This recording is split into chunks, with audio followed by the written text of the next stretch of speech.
Hello, my lovely spooky crew. How are you all doing? Now we're in spring, though it's gone backwards again and is quite misty and dreary looking. Anywho, it has been a while again, and I forgot what I was going to say, but that's just my brain. I've got a lull in between invigilating and kids are at school, and I'm not doing anything else apart from after this, the glamorous work of getting the house sorted out after being at work, because you can look at it and see who does the lion's share. But anyway, I thought I'd treat myself to do a video and talk to you guys before I do the glamorous side of housework. So here we are. So, my dears,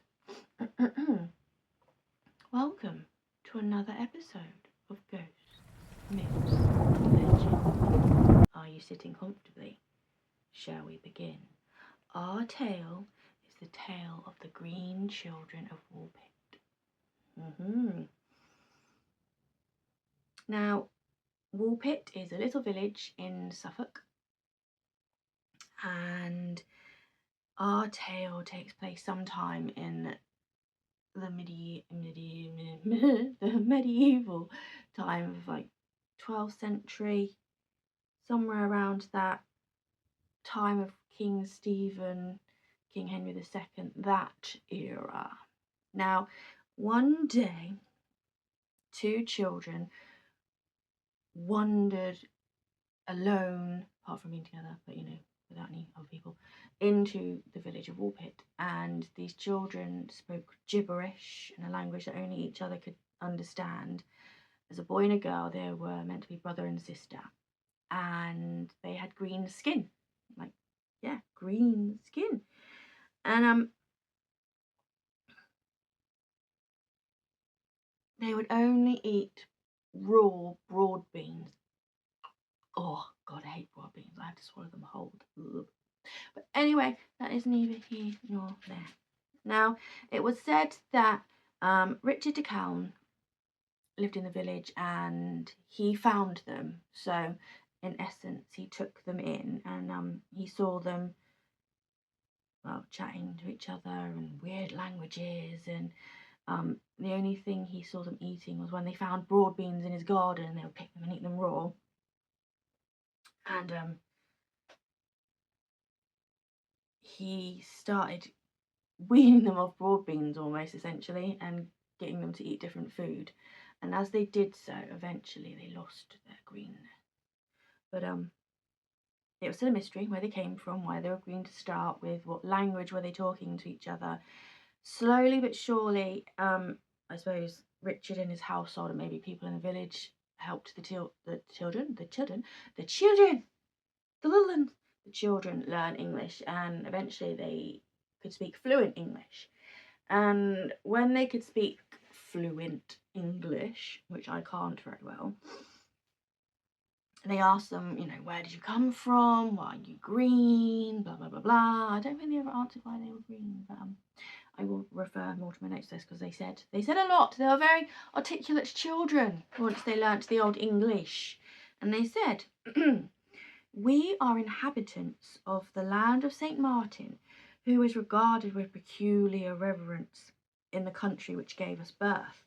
We are ignorant of how we arrived here. We only remember that one day we were feeding our father's flocks, but we don't know of what because they don't say, in the fields. We heard a great sound that we now are accustomed to hear at St. Edmund's when the bells are chiming, and whilst listening to the sound in admiration, we became on a sudden as if it were entranced, and found ourselves arriving in your fields where you were reaping. The sun does not rise upon our countrymen.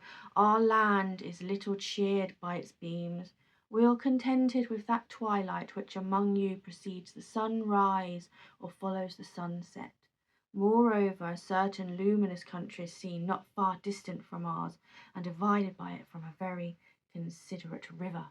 And upon hearing this, Richard, I don't know if he thought they were demonic children or what he thought, but he thought, I know what we'll do, because you said you heard church bells, and we'll get you baptised. So they were.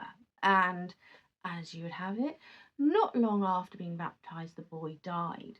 Though some say he was a sickly child. But yeah, he got baptised and died.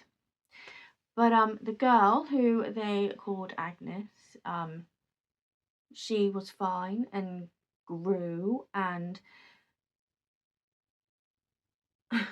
it's, yeah, this is typical that he takes them in his children, gets them to not be green, baptizes them, you know, which is really nice of him. But then it's almost like, oh, you're grown now. Now I don't need that responsibility. You can be a servant in my household instead. So you're still here. I mean, now you work for me. So she spent many a year there as a servant girl, and then a servant woman, I suppose, until she left. But she was meant to have grown up to be very wanton and impertinent. But she did get married. Apparently she married Richard Bear, the Archdeacon of Eel, and had at least one child that people know of. Now, there have been many speculations over time about who or what the green children were. Were they real?